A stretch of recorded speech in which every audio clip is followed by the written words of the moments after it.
9:03 en la ciudad de Posadas. Seguimos haciendo Acá Te Lo Contamos. Bueno, y hace un rato te comentábamos el estado de salud de Silvina Luna, y hoy por hoy el tema de conversación en la calle y con nuestros amigos es poder hablar de las cirugías plásticas, de las cirugías estéticas, y bueno, y qué cuidados hay que tener al respecto. Y para eso convocamos a la mesa de Acá Te Lo Contamos al cirujano plástico Gustavo Abril, a quien saludamos. Buenos días, doctor. Buenos días, es un placer estar con ustedes esta mañana. Bueno, doctor, ¿qué hay que tener en cuenta antes de realizarse una cirugía plástica? Yo creo que lo más importante, o considero que lo más importante es que antes de realizarse una intervención, o anhelar realizarse una intervención, uno tiene que hacer una consulta con un profesional que uno tenga la certeza de que es un profesional que está certificado en el área que uno va a consultar, sea para cirugía plástica, o sea para cirugía general, o sea para cirugía vascular, o sea para cirugía cardíaca. Entonces, nosotros no vamos a ir a ver a un cirujano para que nos haga una cirugía cardíaca que no sea cirujano cardíaco. Entonces, en cirugía plástica pasa exactamente lo mismo. Entonces, los colegios profesionales de cada provincia del país tienen obviamente una grilla de todos los cirujanos plásticos, particularmente en Misiones, de que están en condiciones de ejercer la especialidad. Claro. Y por otro lado, es importante que nosotros, como profesionales, y no dejando de ser médicos, tenemos que tener presente de que una buena evaluación del paciente comienza siempre con un buen interrogatorio. ¿Qué quiere decir interrogatorio? Interrogatorio no es más ni menos que preguntarle al paciente sus antecedentes. ¿Tuvo alguna enfermedad? ¿Tuvo algún problema de salud? ¿A qué tipo de problema de salud tuvo? ¿Tiene alergias? ¿Tiene alguna intolerancia a algún medicamento? ¿Tuvo alguna experiencia quirúrgica? ¿Tuvo, en el caso de la mujer, alguna maternidad? Y en función de ello, a nosotros nos va a permitir tener una pequeña historia de salud del paciente. Claro. Y en función de ello, es el motivo que la lleva a la paciente o el paciente a realizar la consulta, no es más ni menos que lo que nosotros tenemos que informar detalladamente después del examen físico, que es lo más correcto para ella o él. ¿Y es necesario muchas veces recurrir a intervenciones quirúrgicas o se pueden realizar procedimientos menos invasivos? Bueno, el avance de la tecnología, que es como lo podemos ver en todos los artefactos de tecnología de electrónica, en la medicina pasa exactamente lo mismo. No es lo mismo lo que era hace 20 años atrás realizar una cirugía de vesícula, por ejemplo, con los cortes habituales en esa época, versus la que terminó siendo la laparoscópica con cortes mínimos, o con la robótica, como es hoy en el hospital escuela, donde realmente la precisión es extraordinaria. Y en cirugía plástica pasa algo similar, o sea, ha habido una evolución de las tecnologías que han hecho de que procedimientos que antes los realizábamos de una forma, hoy lo hacemos de una forma mucho más menos invasiva. Claro. En este sentido, también el uso de productos se ha avanzado, ¿no? ¿Cuáles son aquellos que se utilizan para el relleno de mamas y glúteos? ¿Cuáles son aquellos que están habilitados? Lo que tenemos que partir de la base es que tienes diferentes opciones, tanto sea en la mama como en los glúteos. Si uno quiere devolverle volumen o volumen y firmeza, necesitas un implante. Un implante que implica que es un implante que tiene un gel cohesivo, que es un gel de silicona, que tiene la particularidad de tener una cobertura externa resistente. Entonces eso es lo que se llaman los implantes, mamarios o glúteos. Ahora, ¿es la única opción? No, no es la única opción. Tienes otras alternativas. Tú puedes poner en la mama, si el paciente dispone, tejido adiposo de otra región. O sea, si el paciente dispone de tejido adiposo en el abdomen, uno puede retirar tejido adiposo con una cánula, con lo que habitualmente se llama liposucción, y utilizar ese mismo tejido adiposo para darle un volumen a la mama. ¿Es igual que el implante? No, pero no es excluyente.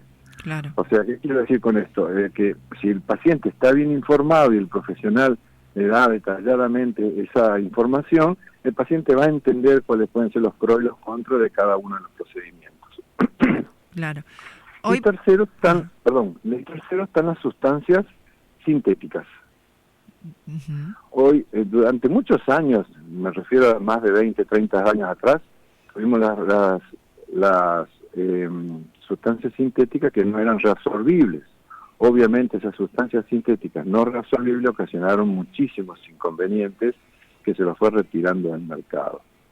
Hoy por hoy tenemos el ácido hialurónico, que el ácido hialurónico ha pasado a ser, como es una sustancia reabsorbible, ha pasado a ser una opción de relleno de pocas cantidades, tanto sea en la región glútea como en la cara sobre todo.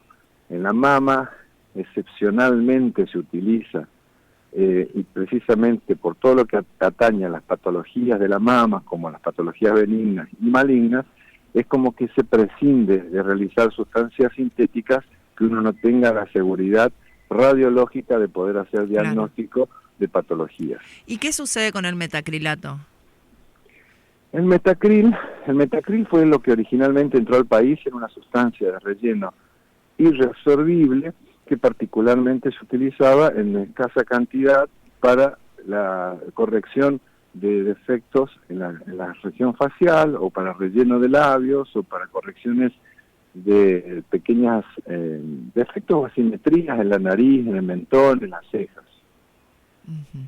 Y hoy, en estos avances que usted indicaba, también es como que la legislación ha permitido que otros profesionales, como los odontólogos, realicen procedimientos estéticos no invasivos, como por ejemplo la aplicación de Botox. ¿Qué reflexión realiza al respecto? La reflexión pasa a responsabilidad. O sea, nosotros como profesionales, cada uno sabe cuáles son sus límites y para qué está entrenado. Entonces, la reflexión radica fundamentalmente en que muchas veces, por ser procedimientos que son lucrativos, son limitación para profesionales que no están habilitados para tal procedimiento. Entonces, eso pasa a ser de responsabilidad. Yo, como cirujano plástico, no tengo por qué hacer tratamientos odontológicos. Claro. Aunque quizás mi título me habilitaría, pero tampoco un odontólogo está en condiciones de hacer una cirugía mamaria, entonces, porque el título tampoco lo habilita. En el caso de la cara hay una discrepancia de qué es lo que le compete a un cirujano plástico, que nosotros lo tenemos claro, porque toda la estructura del rostro, sea ósea, muscular, adiposa como cutánea, ha sido siempre patrimonio de la reconstrucción y obviamente de la estética.